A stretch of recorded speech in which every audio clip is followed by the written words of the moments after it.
So yan, may nakita daw sila no, na mga tao dito kahapon. Umaligid daw nung nagano sila,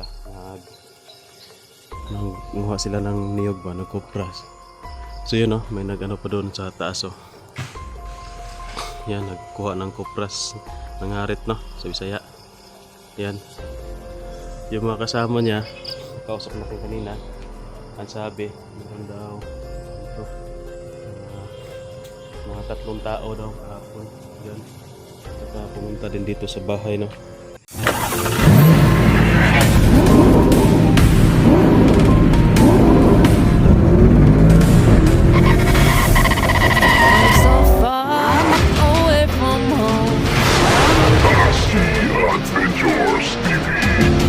So ayan, hello, good morning po mga ka-idol no?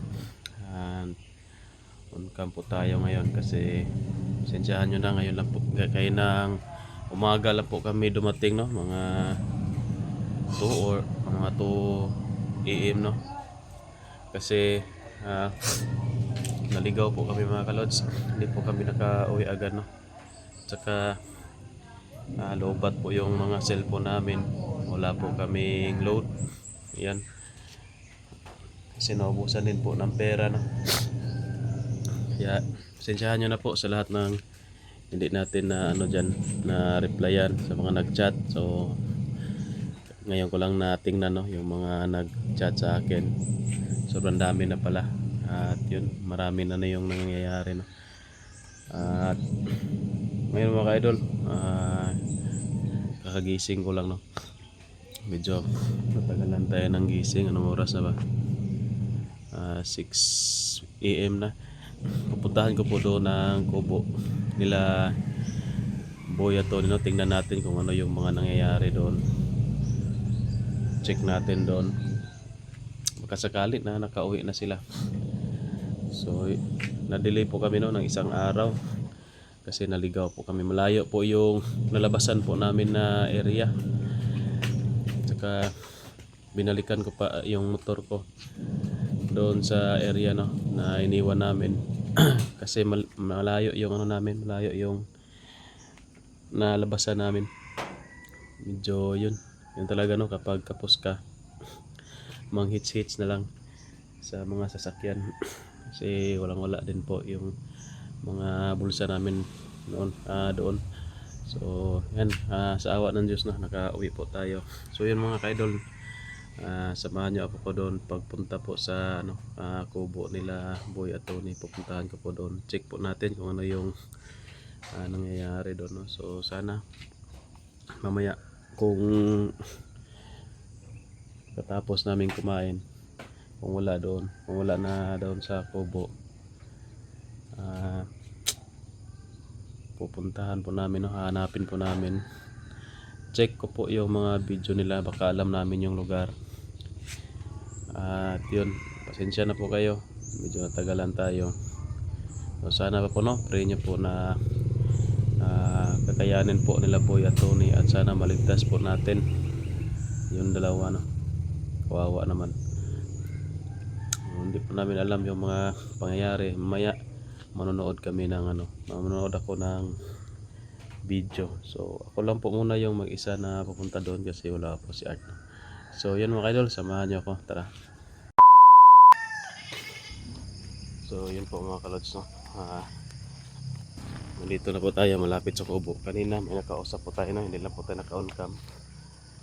Meron pong ng ano dito, ang tawag dyan, nagkopra ba ng niyog, nagkopras.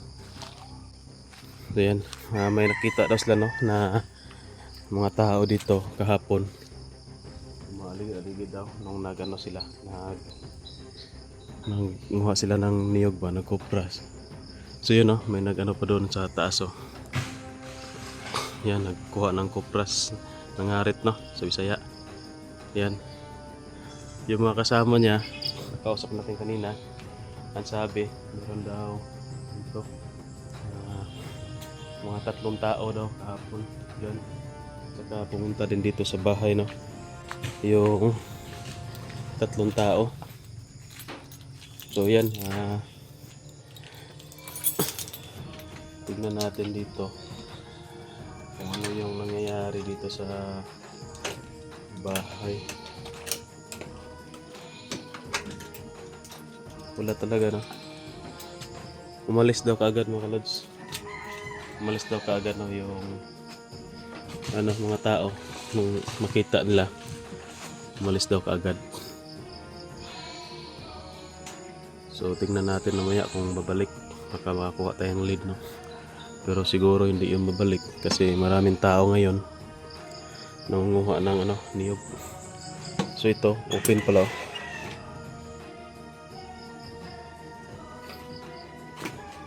Wala talaga, walang tao. Open open yung bahay. Sarado na lang natin.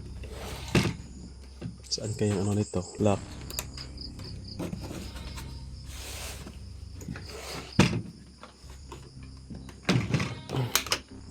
Sira naman siguro no? Nasira na mga kaidol. Nasira yung pintuan. Ayan ang mailap. Ayusin na natin lang. Ay, yun. So, yun po no. Yung nandito nangyayari.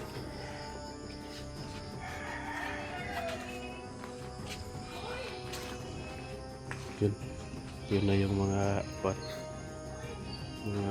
tao magmuha ng niyog, magtatapok ng niyog.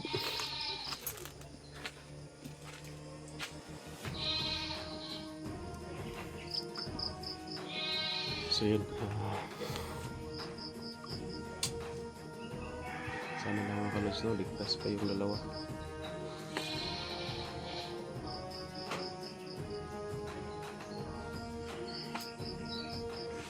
Hindi ko po alam kung bakit sila nasundan dito. Kasi ang area na ito, marami namang kapitbahay dyan sa unahan. At marami din tao ngayon may nangunguha ng niyog. So timing lang talaga na sila lang siguro dito. Walang ibang nakakita kasi nagtanong-tanong ako. Wala man daw nakakita pero nakarinig daw sila ng putok dito. So hindi lang daw nila pinuntahan dito, hindi napansin kasi natanong ko yung kapitbahay doon.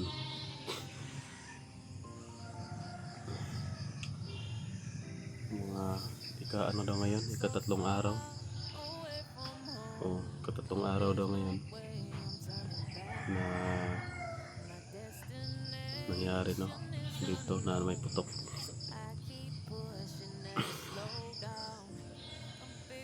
Sana po maligtas natin, matingnan natin yung mga video nila kung ano yung mga nangyayari. Baka sakali na alam natin yung area.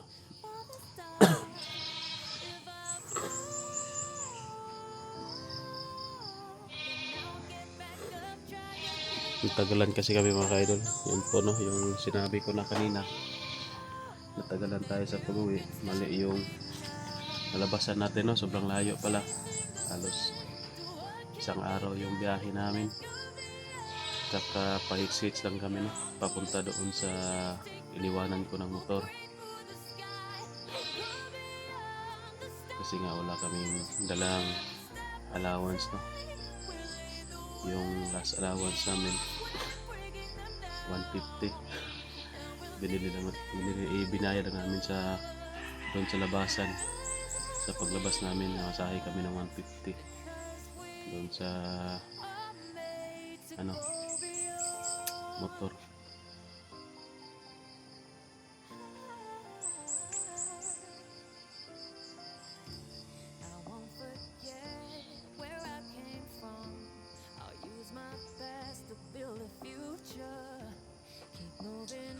Mga kaidol, kung sino man yung gumawa nito sa kanila, manda po sila bayad po sila sa ginawa nila sa dalawa na gusto na magbagong buhay. Yun ginulo pa rin nila. Gusto talaga nila ng away ng gera. Hindi namin to katantanan hanggat hindi namin mabawi yung dalawang dalawang alaga namin dito. So, siguro kami muna ni Art ang tumutulong sa pag-rescue kasi wala naman talaga tayong iba na maasahan dito. Hindi kami lang yung inaasahan ng dalawa na mag-rescue sa kanila. Sana hindi magbago yung isip nila na matuluyan na magbago. Baka sakali sila ba, i-hypnotize ba, maging bandido ulit, or ang tawag dyan, kumbinsi sila na umadib na sa pilitan. Sana hindi panindigan nila na hindi na talaga sila maging babalik sa dati. Nakakaawa talaga. So yun, na-check na po natin yung area, natanong-tanong na po natin yung mga kapitbahay tsaka yung mga nagtrabaho po dito sa pagpanguha ng niyog. Yun nga, kahapon nakita nila, kasi kahapon pa sila nagsimula dito na panguha ng niyog. May nakita daw sila dito maligid sa bahay, 3 tao, pero umalis agad na makita nila, umalis papunta daw doon, umakyat daw doon sa taas, doon banda.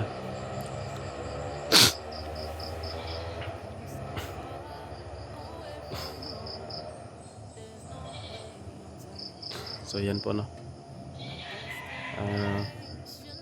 tingnan ko na lang mamaya yung, kasi may video daw na na-upload. Tingnan ko na lang mamaya kung saang lugar yon. So yun, sa mga nakapanood po ng video nila, chat niyo po sa akin, PM niyo po yung mga nangyayari, kung ano yung, or i-comment nyo lang sa video na ito kung saang lugar sila dinala. Baka alam namin, mapuntahan po namin.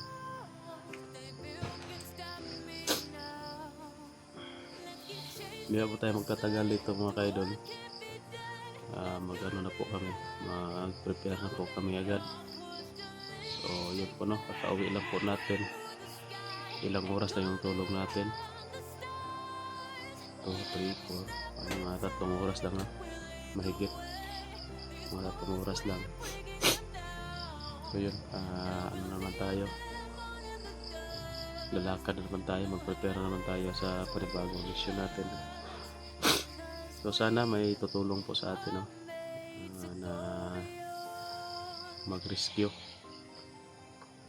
sa dalawang kasama namin. So yun, sa may gusto lang po na tutulong sa amin sa paghahanap sa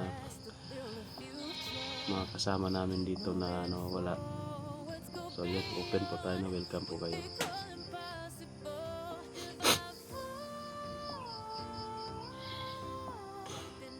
Sana mas mabilis natin yung paghahanap sa kanila. Ayan, alis na po tayo dito mga kaidol.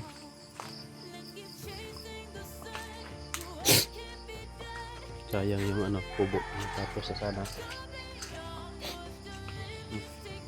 Yan maganda na sa akin, tapos na. Pero yun po, wala na nakatira.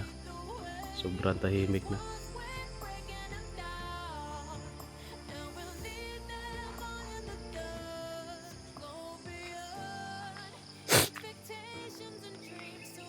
Hindi ko pa nga natapos yung bakod.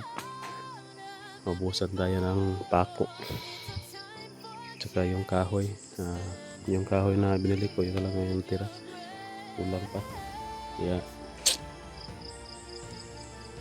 Hindi muna natin ito matrabaho kasi meron naman tayong bagong pagsubok.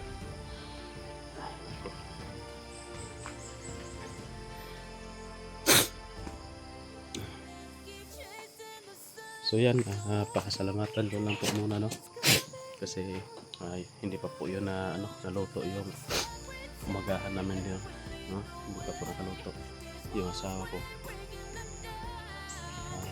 Yun. Pasalamatan ko po ang lahat na sumusuporta po sa atin. No? Team Dakila, lalong-lalo na sa akin, kay Art, kay Boy, kay Tony, kay Pinono at saka kay Mukong. Yun, maraming salamat po sa lahat ng sumusuporta po sa amin. At yun, sa lahat po ng lalo na sa akin, sumusuporta mula simula hanggang ngayon na nandito pa rin. No?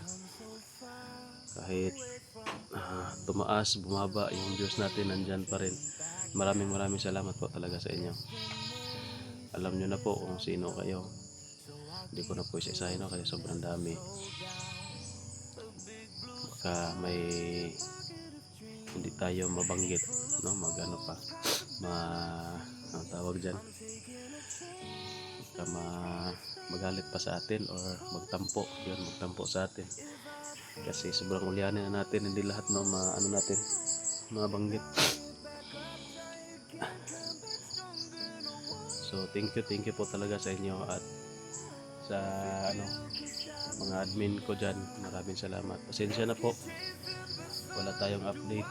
Yun po yung nangyari po sa amin doon. Walang baterya, lobat, no? Walang pamasahe, nakihits lang hanggang makarating kami doon sa iniwanan ko ng motor ko. At siyempre yung motor ko, pag nakarating na kami doon, safe na kasi may gas naman dyan pa uwi. Yun. Kaso lang medyo natagalan tayo. Iwan ko lang kung yun po, no, hindi lang po ako mag-isip ng negative. Basta mamaya pagkatapos namin mag-prepare, hahanapin agad namin, no, yung dalawang alaga natin. So yun, baka iwan ko lang kung sakasakali, no, na ma-rescue natin. Tingnan muna natin kung safe dito ilagay ulit. Depende na rin sa kanila.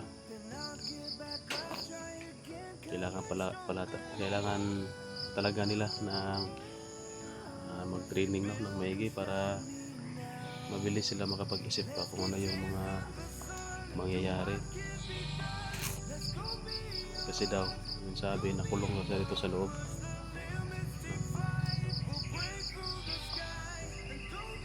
So yan po mga kalods. Yun po, no. Thank you po at asahan nyo po, hindi namin pababayaan yung dalawa. At sana po nandyan pa rin po kayo sa masuporta, no, sa mga adventure natin, sa mga vlog natin, sa mga video ko, lalong na kay Art, na nasuportahan niyo po yung mga anggulo ng video po namin. At huwag kayong mag-alala, gaganti po natin yung mga alaga natin dito.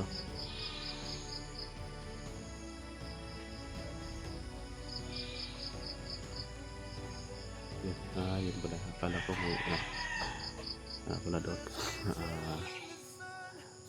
ang yan ng mga ritay.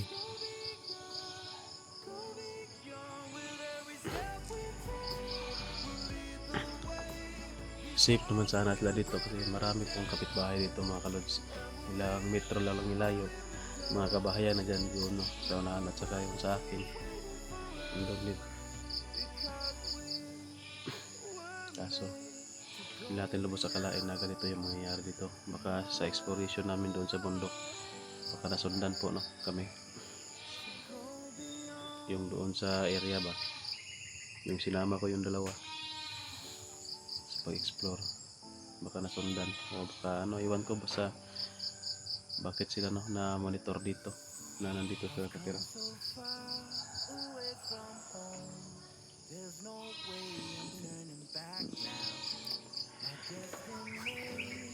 Kasi yan, alis muna tayo dito. Uwi muna tayo, mag-prepare tayo para mag-explore. So bye bye muna mga kalods.